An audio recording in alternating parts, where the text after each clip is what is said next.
নমস্কার। বহু প্রতীক্ষার শেষে অবশেষে এসেছে বর্ষা। আজ ভোর থেকে আকাশ আঁধার করা বৃষ্টি।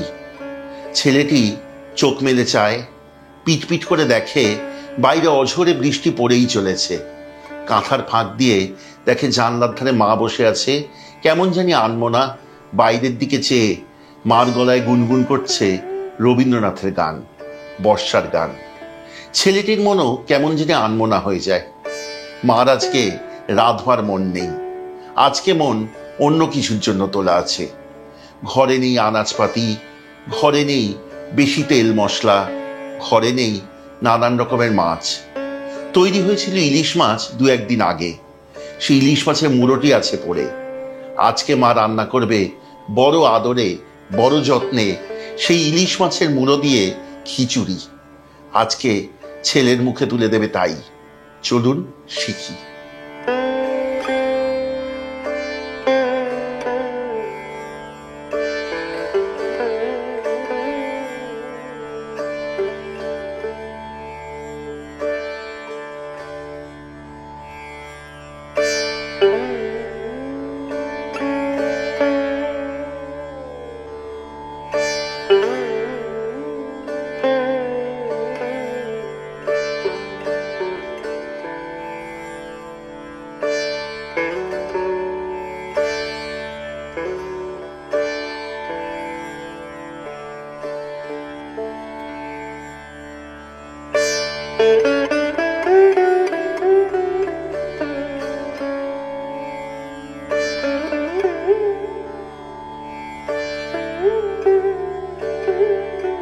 এই রান্নার শুরুতে কড়াই চাপিয়ে তেল গরম করুন।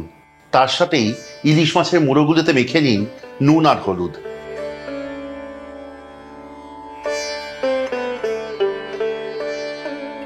মাছ ভেজে তুলুন এবং তারপর আসুন মূল রান্নায়। সেখানে সেই তেলের সাথে যোগ করুন ঘি আর তাতে দিন তেজপাতা।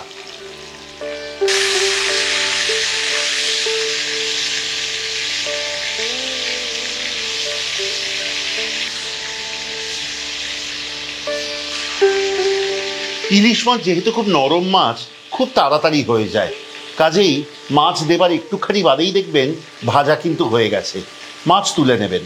একটি কথা এই প্রসঙ্গে না বললেই নয়, তা হলো ইলিশ মাছের মুড়ো হলেই আমরা সবসময় প্রথমে ভাবি পুঁই শাক অথবা ইলিশ মাছের মাথার টকের কথা। তবে ভেবে দেখলাম যদি তাই করি তাহলে লস্ট অ্যান্ড রেয়ার রেসিপিস কেন? সেই জন্য আজকে আনলাম বাঙাল বাড়ির এই বিশেষ রান্না। আপনাদের প্রত্যেকের কাছে অনুরোধ, একবার করে দেখবেন এই রান্নাটি।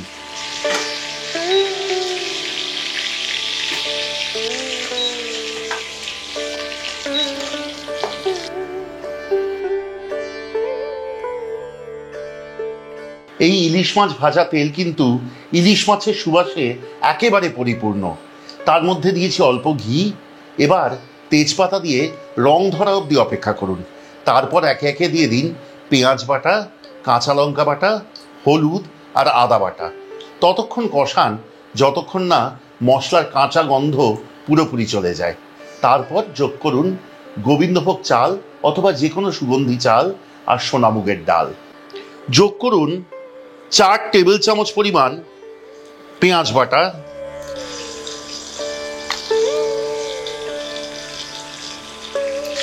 1 চা চামচ আদা বাটা, 1.5 চা চামচ পরিমাণ কাঁচা লঙ্কা বাটা এবং 1 চা চামচের একটু বেশি হলুদ গুঁড়ো।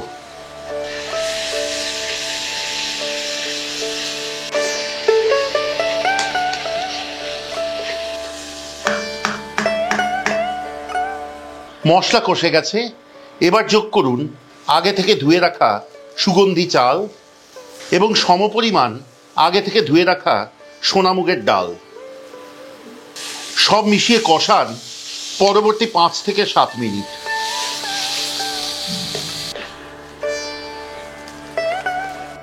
এই পর্যায়ে যতক্ষণ চাল এবং ডাল কষানো হচ্ছে, আপনাদেরকে বলবো যে আপনারা নিশ্চয়ই আমার সাথে একমত হবেন যে আমরা সত্যিকারেরই যথাসাধ্য চেষ্টা করি খুব বিরল বা হারিয়ে যাওয়া রান্না আপনাদের কাছে আনতে।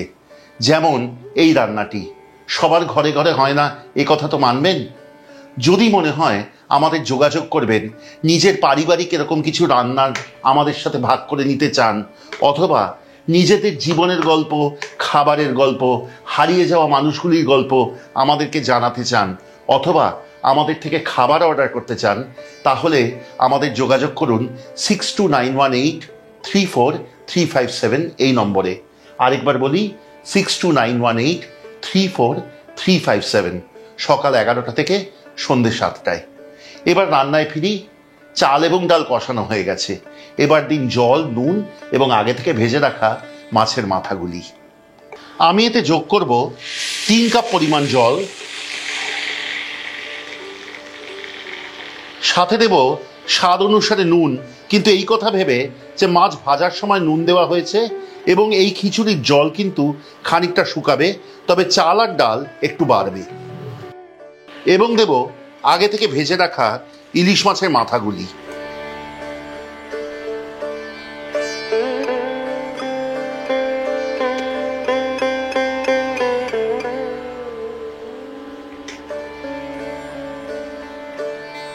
এইবার এই খিচুড়ি কিন্তু হতে দিন ততক্ষণ যতক্ষণ না চাল আর ডাল সুসিদ্ধ হবে। মনে রাখবেন, এই খিচুড়ি কিন্তু একটু পাতলা ভালো লাগবে স্বাদে, খুব বেশি আঁট হয়ে গেলে এই খিচুড়ির স্বাদ কিন্তু হ্রাস পাবে। যতক্ষণ এই রান্নাটি হচ্ছে আপনাদের কাছে অনুরোধ রাখবো, কেমন লাগলো আজকের পর্বটি, পুরো বর্ষা যাপনের ইলিশ পার্বণ এবং আমাদের চ্যানেলের অন্যান্য পর্বগুলি দয়া করে আমাদের কমেন্টে লিখে পাঠাবেন, যথাসাধ্য উত্তর দেবার চেষ্টা করব। যদি ভালো লাগে সাবস্ক্রাইব করে সঙ্গে থাকবেন, খুব আনন্দ পাবো। এবং যদি মনে করেন আমাদের চ্যানেলের সব রান্নার নোটিফিকেশন প্রথম পৌঁছবে আপনাদের কাছে, তাহলে অবশ্যই বেল আইকনটি টিপে দিতে ভুলবেন না। আর হ্যাঁ, এই রান্নাগুলি কিন্তু অবশ্যই শেয়ার করবেন, কারণ তাহলেই কিন্তু বেঁচে থাকবে আমাদের এই ঐতিহ্য।